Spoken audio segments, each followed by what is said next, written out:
Hello YouTube, hello, and we're back, of course. And today we're going to be talking about blows, and how to block them specifically. So yeah, let's start. And obviously, I won't be telling you guys to just duck, right?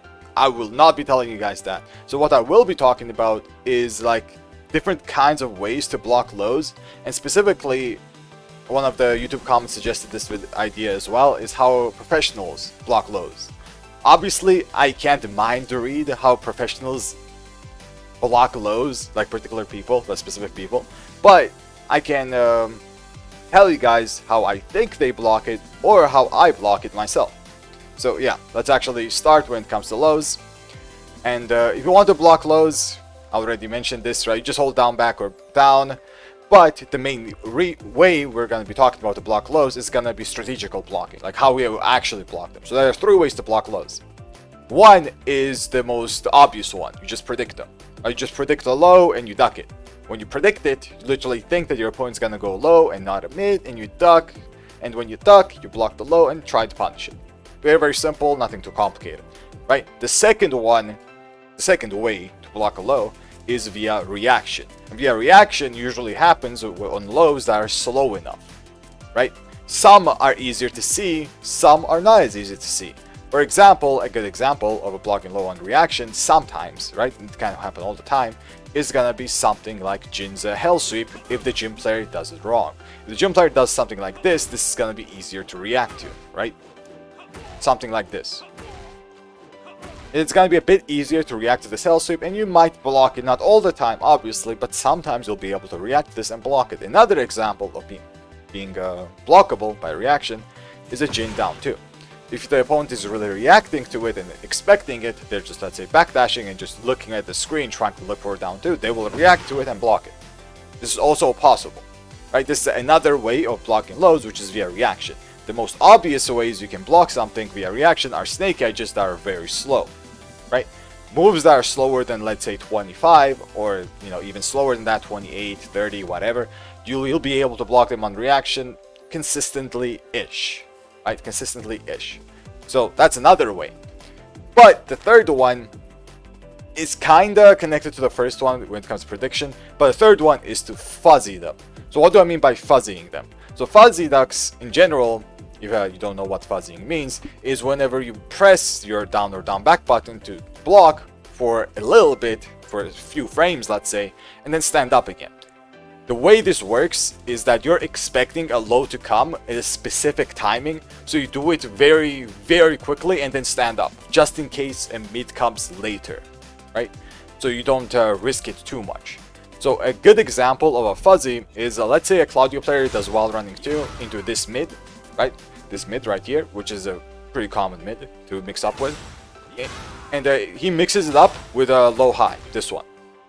Right? Let's say this happens. And you're expecting the low to be this one, and you're expecting the mid to be, let's say, a slower one. You can still get mixed up when it comes to fuzzies. Obviously, you can still get mixed up. But what you can do is literally duck on the timing of that low, and you will block that low, and then stand up for the mid, right? This is a good example of a fuzzy. So you're fuzzying it a little bit. If you pay attention to Jin, you're just fuzzying it, right? And then you react if you actually duck something. Let's say you duck that, right? And then you can do something like that, an electric punish or whatever, right? This is just a good example of whenever you expect a fast low by a slow mid. And the fuzzies are very, very relevant in this game because they are a part of low blocking strategies, right? For example, against Kaz, if you play against Kazuya, a good strategy is whenever you hit, let's say, or you're minus, you can do a backdash duck, and this is a part of a fuzzy, right? You do a backdash fuzzy like this, and then stand up.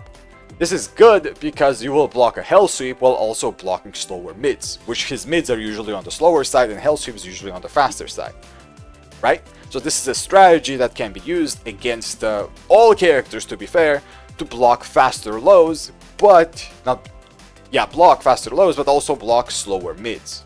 So it will work really, really well, but you are still gonna get mixed up if your fuzzy timing is either wrong or the opponent changes their timing on the fast low. So what they can do instead, for example, is that they can do this super fast low, this one, on a delayed time, right? So suddenly when you're fuzzing here, and I'm doing the same thing, I'm getting hit. Now he dashed forward and then did the low. This is why delaying your timing is so important, by the way. So the fuzzy guard is something that you can break and it won't work as well. This, by the way, this kind of strategy will force buttons against the opponent, not against, but for the opponent. And they'll press instead of, let's say, fuzzing, because they can't really fuzzy anymore because you just delayed your timing as the offender, right, as the attacker in this situation. So this is a very, very good strategy when it comes to blocking lows. It is fuzzing them, but they can be broken easily if the opponent knows what they're doing, so you have to expect how to deal with that as well.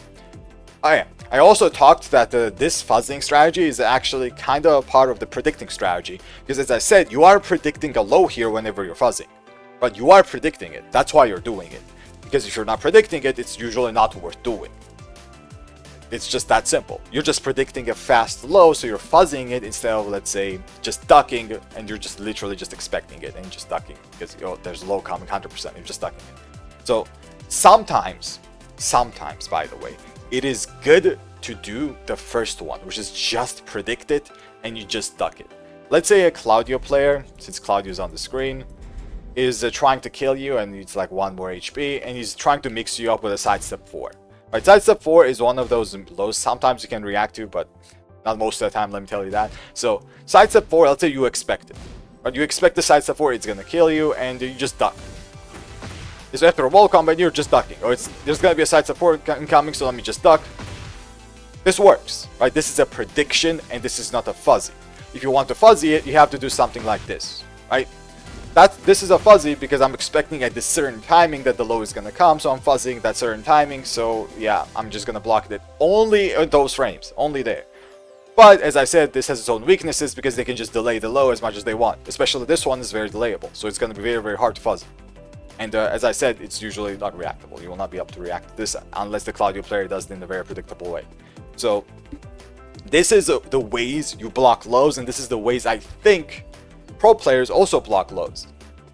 I'm not too sure if there are any other ways. I can't really think of it at the top of my head, but a good example of, by the way, if you want to break fuzzies, as I said, is changing timing on your fast lows. I already demonstrated one example, but another example of this is something like a Jin down 4.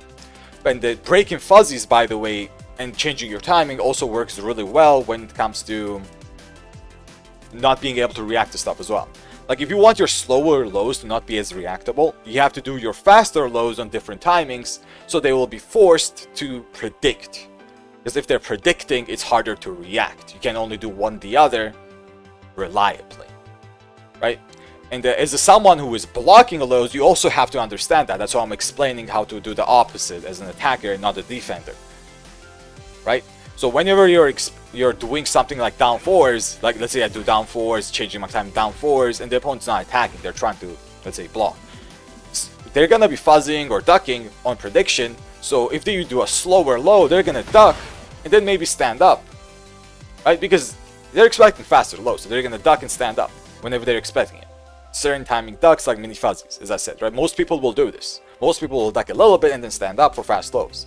So your slower lows, now let's say even down 2, will not be as reactable as long as they're predicting faster lows.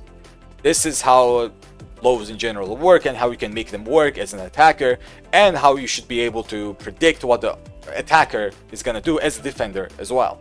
Right? You have to predict, oh, he's going to do faster lows, let me do this. He's going to do slower lows, let me try to react.